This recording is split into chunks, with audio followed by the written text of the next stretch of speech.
If we want to enjoy an alert mind and a flourishing soul, we must also ensure we are properly nourishing and nurturing our bodies. I'm Kim Forrester. You're listening to the Eudaemonia podcast, and today it's time for a conversation about nutrition. Welcome to Eudaemonia, the podcast that is all about flourishing. Plug in, relax, and get ready for the goodness as we explore the traits and practices that can help you thrive in life. With your host, Kim Forrester. Dr. Nicole Avena is a research neuroscientist and a pioneer in the field of food addiction. Her seminal research work jump-started a new field of exploration in medicine and nutrition. Nicole is the author of several powerful books, including Why Diets Fail, and her brand new title is What to Eat When You Want to Get Pregnant. It's my delight to be discussing the topic of nutrition with Nicole today, to learn how we can best nourish our bodies, boost our brains, and supercharge our sense of health and well-being. Nicole Avena, welcome to the Eudaemonia podcast. It's just wonderful to have you here with me today. Oh, thank you so much. I'm so happy to be here. Nicole, I wanted to be really careful about approaching this specific topic because from my observation, the whole concept of nutrition and diet can trigger feelings of self-judgment, self-loathing, self-recrimination, guilt, blame, and other really, really unhelpful emotions. I'd love for our conversation to sort of transcend all of that stuff. So my first question to you is, in your view, what does a healthy, self-loving, self-nourishing approach to nutrition look like? Well, I'm so glad that you said that because I completely agree that when we start to talk about nutrition, the first thing that people often go to is self-blame and blaming themselves for not eating the right way or not, following the right type of diet. And I think that, it really boils down to people just understanding that this is a journey and that, if you're making baby steps in the right direction, then you're going in the right direction. That's really all that matters. And so when I talk about nutrition and health and how people can, improve their lives and their wellness via nutrition, it's really all about helping people to utilize the tools that are out there so that they can improve their health and leave all that in the past. Leave the, blame and shame and self-doubt somewhere else because there's really no place for that. We're talking about improving your health and your wellness, not dwelling on things that are going to keep bringing you down. You are both a neuroscientist and a nutritionist, and I think that's a really powerful combination. What would you most like my listeners to know or to understand about the link between our brain and our diet?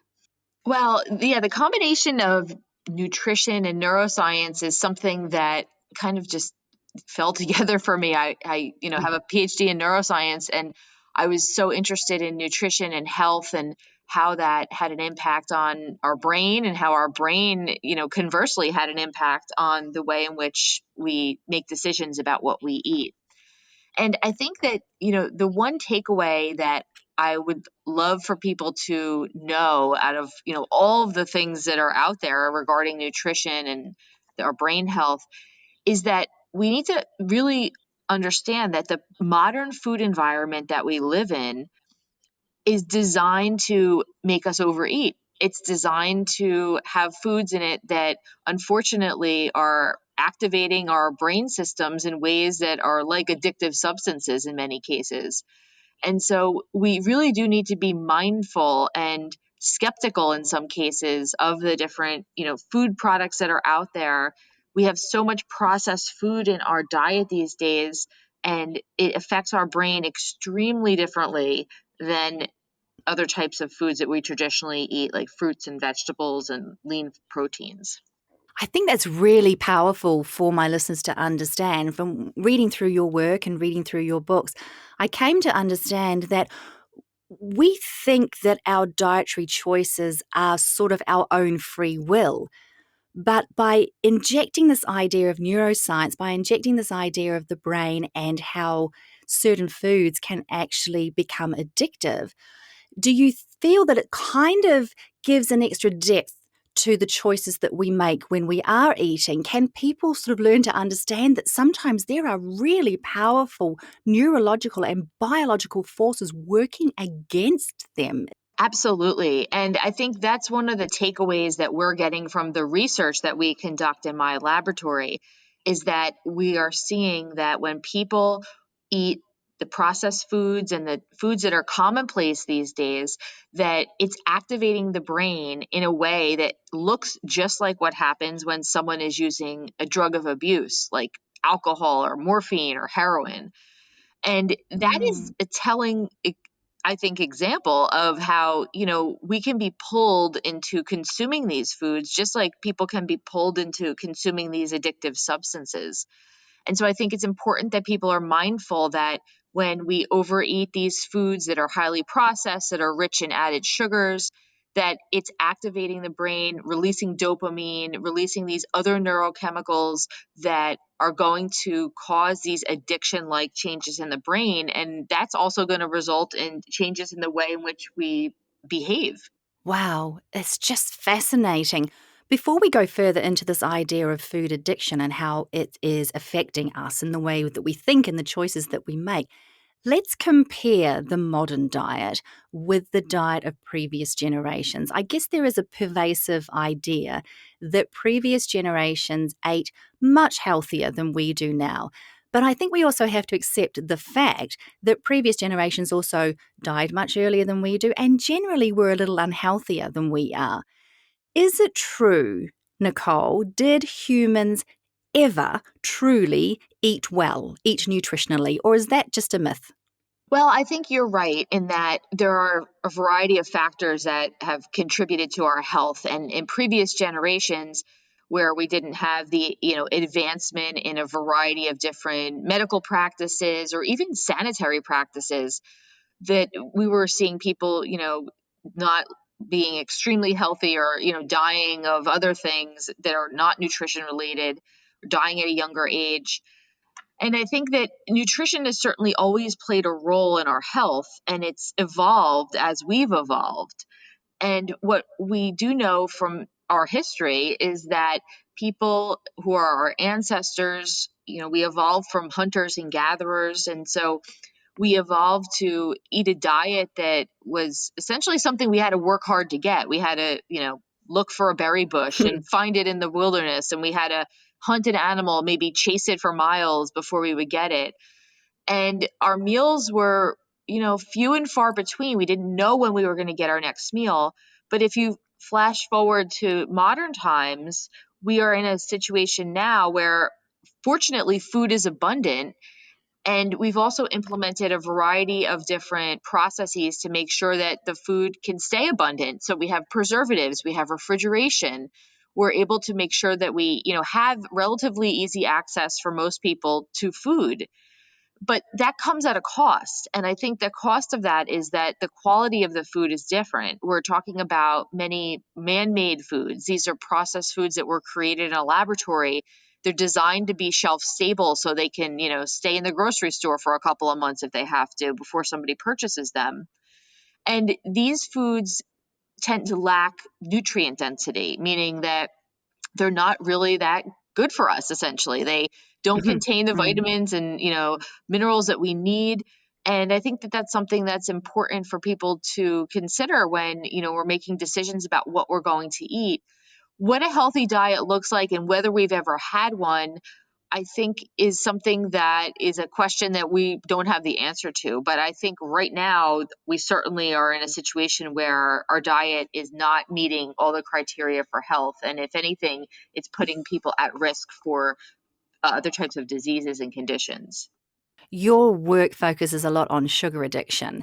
But Nicole, I don't have what we'd call a sweet tooth, right? I tend to crave savory things, potato chips in particular. Does this mean that I'm immune to a sugar addiction?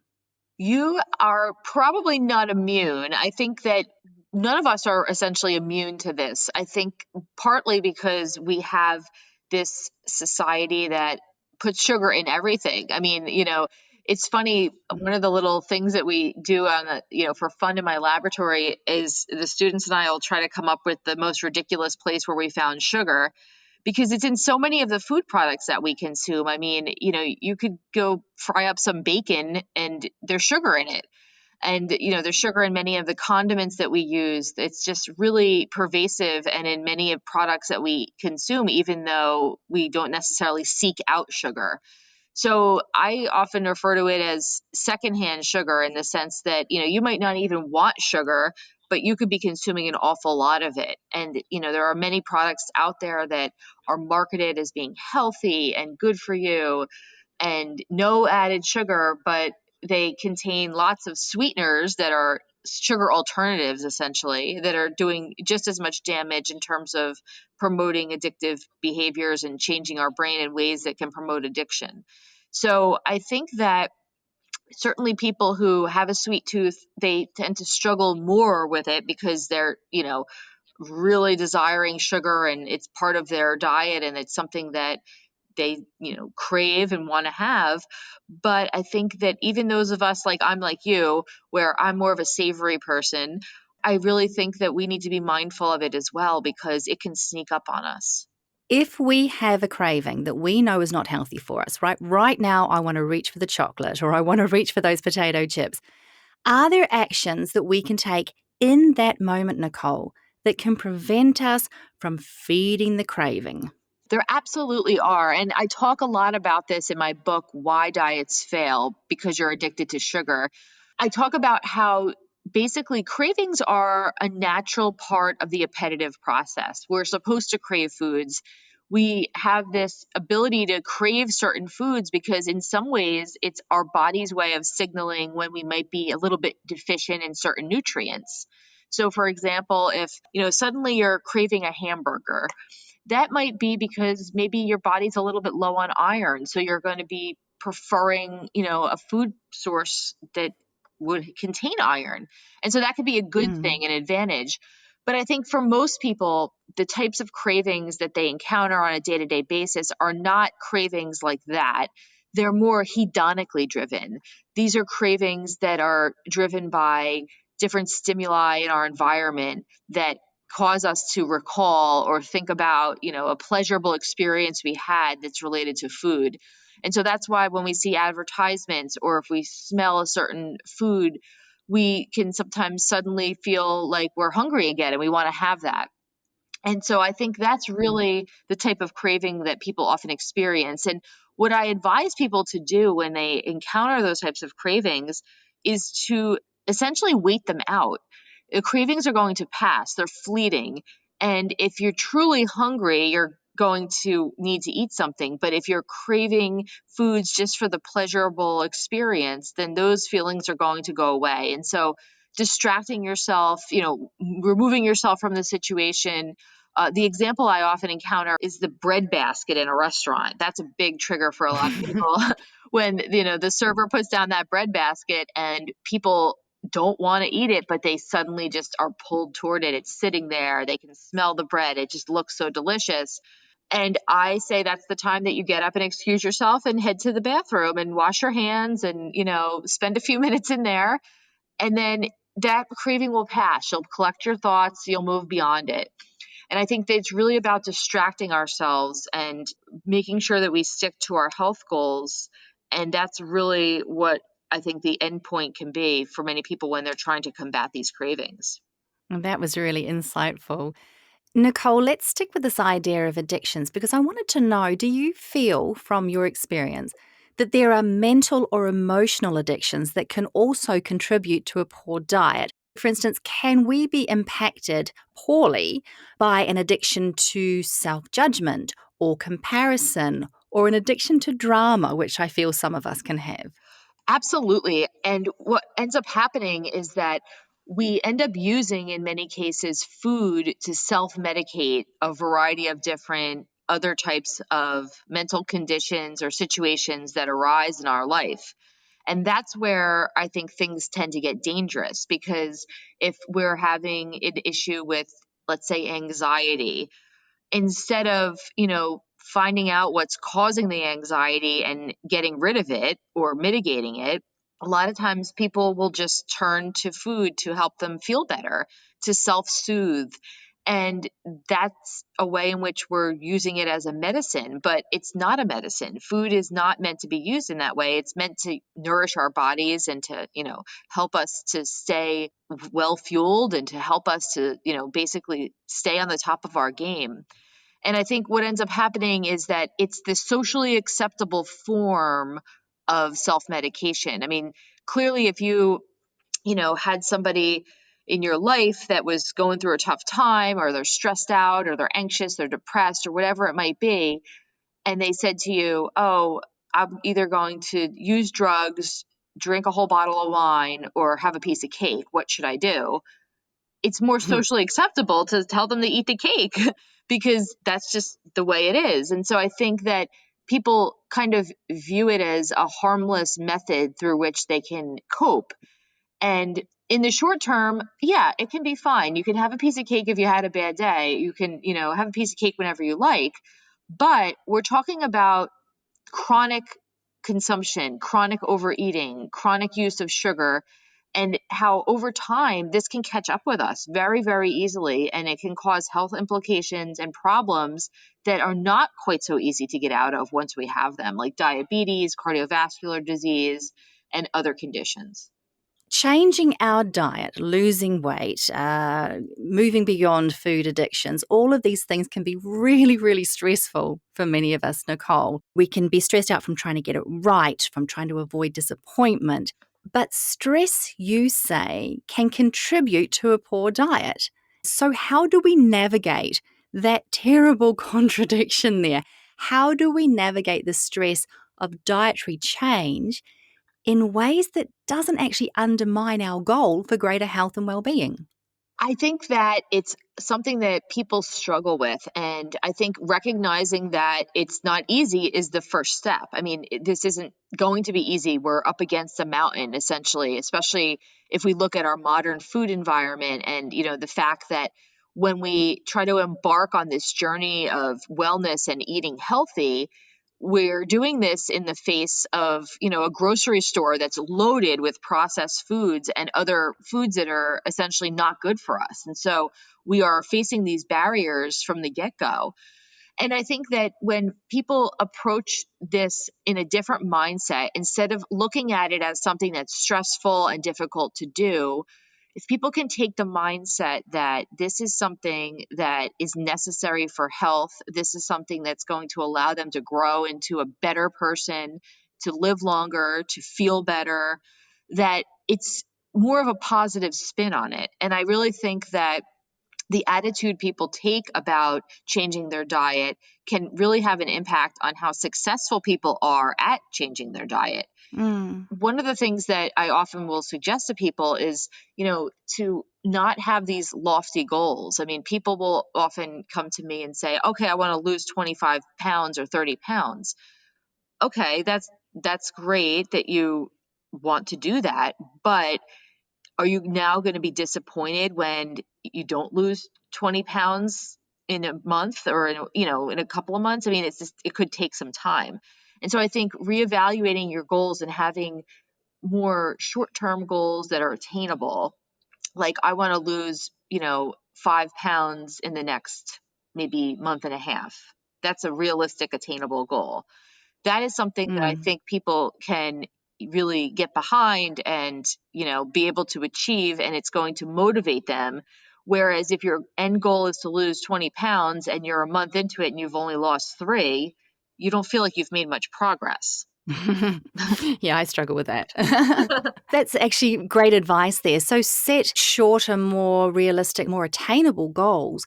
And I also wonder if it's worth reframing the whole process in that I want to eat healthy rather than I should eat healthy. Do you feel that that would be helpful? Absolutely. I think that a lot of times people, when they start realizing that they need to change their diet for whatever the reasons might be, if they're having, health complications, or even if it's just because they don't like the way that they feel or look, that they are coming from this point of telling themselves that they have to do it.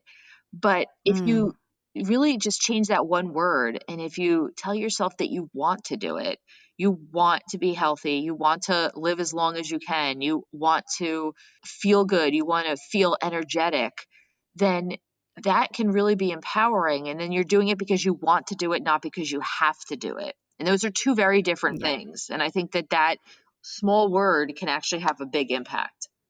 I love that you bring up there the idea of us changing our diet for various different reasons, because if we are looking to boost our immunity, say, are our nutritional needs the same as if we're aiming to lose weight? So my question is it wise to adapt our dietary intake depending on our specific goals and needs, or is it generally just about eating healthily?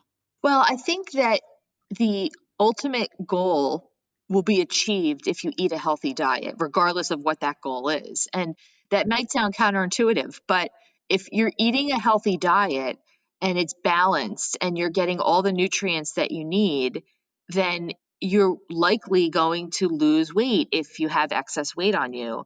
You're likely going to support your immune system. You're likely going to support your cardiovascular system. And I think that for many people, it's just a matter of understanding, what does it mean to eat that healthy diet? What's on the list of healthy foods? And that's where I think a lot of people struggle. And a lot of the clients that I work with are struggling in that capacity because, we're all told, yeah, just go eat a healthy diet. Oh, okay, but what does that look like? Like, I don't know what that means. And it's really frustrating for many people. And it differs from person to person. Not everybody eats meat. Not everyone's a carnivore. There's plenty of people who are vegans or vegetarians. And so what does a healthy diet look like for them? And, where do we go to eat out? If we're eating out, like, is that healthy? I mean, so that's a lot of the types of questions that I think people encounter. And I think that at the end of the day, it really boils down to avoiding processed foods, avoiding added sugar, and just being careful about what you put in your body, and making sure that you're thinking about it before you do it. And yes, there's room for slip ups, there's room for cupcakes, there's room for cookies, but I think that we need to be mindful when we're consuming those things that it's not a habit, that it's not something that we're doing on a regular basis. Because when that happens, that's where we seem to see the introduction of these unhealthy behaviors that can quickly derail people from their health goals.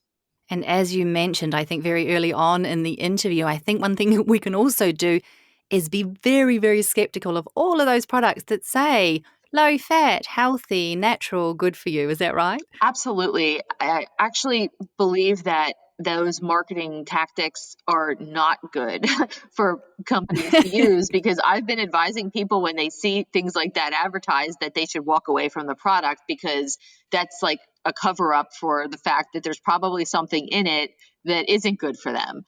And so I think that really being critical of the different processed foods that are out there. And sure, there are plenty of companies out there that produce processed foods that are good, that are good for us. I mean, I'm not saying all processed food is bad, but I think that the vast majority of what we see in our grocery stores is not good. And so you do need to be very skeptical and really just be mindful of the ingredients. I mean, it even comes down to little things like, for example, tomato sauce. If you're buying tomato sauce in the grocery store, then you need to look at the label and see if it has sugar in it, because a lot of these tomato sauces have a lot of added sugar, and that is probably not something that you need in tomato sauce.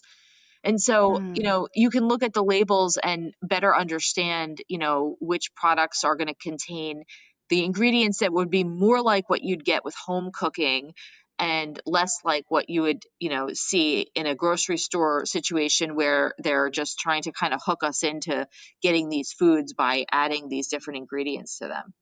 I love the way you say that. Make it more like home cooked meals, because I'm sure in our home cooked meals, very few of us put in ingredients with 15 syllables that we can't pronounce. Exactly. Nicole, what is the importance of new foods in our diet? And I ask this question on behalf of every mother that has ever lived, where you get to the point where you're cooking the same 5 meals, the same 5 favorites every week.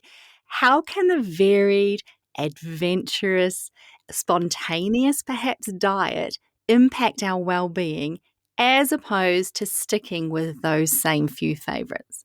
Yeah, I can totally relate. I'm a mom too, and I just think that cooking for the family, when you finally find those 5 dinners that people love in the whole family and will eat, then you tend to, just stick with them because, hey, the crew is happy, right? But I think it's so important to diversify things and explore. We need variety in our diet in order to get all the nutrition that we need to stay healthy. And so if we're just eating, those same couple of meals in and out, it's not going to serve us well. One of the things that, just from a little personal note that I've been doing, and it kind of started with the pandemic when I, was home all the time with my family. We were all home. We were, cooking 3 meals a day. And I started to use the New York Times cooking app. I love to cook. I'm a recipe developer. And so this is something that, kind of comes naturally to me. But I got the app and I gave it to my older daughter and I said, look through this app and pick out a couple of different dishes. We're going to make them. Exotic things that we would never cook, like Korean food, for instance. We love Korean food, but we go to a restaurant and get it because we're not Korean and we don't have, family history to teach us how to Mm. cook Korean food. And so we have been making all these different recipes and dishes from all different cultures and tastes and backgrounds. And it's just been such a great experience because we're trying different things, first of all, which is wonderful. We're experimenting with different ingredients. And we're also allowing ourselves to be exposed to different types of food. So now that, 5 typical meals that I would cook has expanded into, 20 different things that are on the list of delicious things that the whole family enjoys. And so it is important to try new things and, not even from the standpoint of health, but I think also just from the standpoint of exploring culinary deliciousness and exploring the fact that there's so many delicious types of foods out there that we don't even necessarily know about just simply because we're not exposed to them. Exploring culinary deliciousness. I think we can all celebrate that one, Nicole. My final question is a question I ask every guest on the Eudaemonia podcast.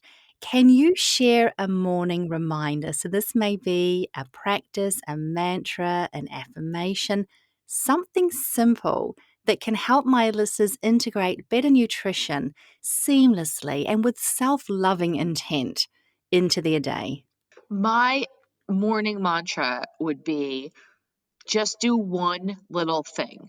One little thing. You don't need to wake up and revamp your whole lifestyle, your whole diet, your whole exercise routine. That's not realistic, nor is it necessary. What you need to do is take one small step in the right direction. And so that might mean that if you typically wake up and have coffee with creamer in it, and that creamer has like added sugar and flavoring, maybe you decide, you know what, today I'm going to ditch the creamer. That's sugar that I don't need. And if you can do that, then you're on your journey. You're headed in the right direction. And so one small step is all it takes. And if you take one small step each day and not step backwards, you're eventually going to get there. And it might take a little bit of time. You're not going to, run there. It's not a sprint, but it's going to set you on the path for health. And I think that is where we want to be. And we have to remember that this is a marathon and not a sprint. And, people who adopt these types of diets where they just kind of go all in and cut everything out and, they're miserable for a couple weeks because that's just what they have to do to get where they want to be. That's not sustainable. That's going to come back to get you. If you are in it for the long haul and looking at it from the standpoint of I'm doing this for my health and I'm going to stick with this, that it's going to be very easy to stick to and it's going to be much more rewarding in the long run. I love that. One small change a day, and then celebrate how awesome you are when you've made that small change, right? Absolutely. And I think we have to reward ourselves. Just don't do it with food all the time. Nicole Avena, your website, your books, just a treasure trove of really fascinating and powerful information about nutrition. How can people find out more about you and the work that you do? So if you go to my website, drnicoleavena.com, there's plenty of information there about things that are happening, different events. All of my books are listed there. My new book, What to Eat When You Want to Get Pregnant, is out as of April 1st. And so definitely check that out. It's a book about how people can utilize the power of nutrition to boost their fertility, which is something that is on the minds of many people these days as people are delaying the time till which they, start to plan a family. Mm-hmm. And it applies to both women and men. Men are a part of this too. There's a lot of information in the book about how what we eat can actually impact men's fertility too. So definitely check that out. And I'm on social media as Dr. Nicole Avena. Well, it's just been such a pleasure having you here on the Eudaemonia podcast. So much food for thought, excuse the pun there. Thanks so much for choosing to gift your time today, Nicole. Oh, it was a pleasure. As the author Julie Murphy wrote, you are what you eat. What would you like to be? You've been listening to the final episode in Season 9 of the Eudaemonia podcast. I'll see you back here in early May for Season 10. In the meantime, if you'd like to learn more about how to live a truly flourishing life, please subscribe and check out eudaemoniapod.com for more inspiring episodes, or follow me on Instagram for my regular bite-sized thrives. You'll find me at I am Kim Forrester. I'm Kim Forrester. Until next time, be well, be kind to yourself, and nourish yourself with healthy nutrition.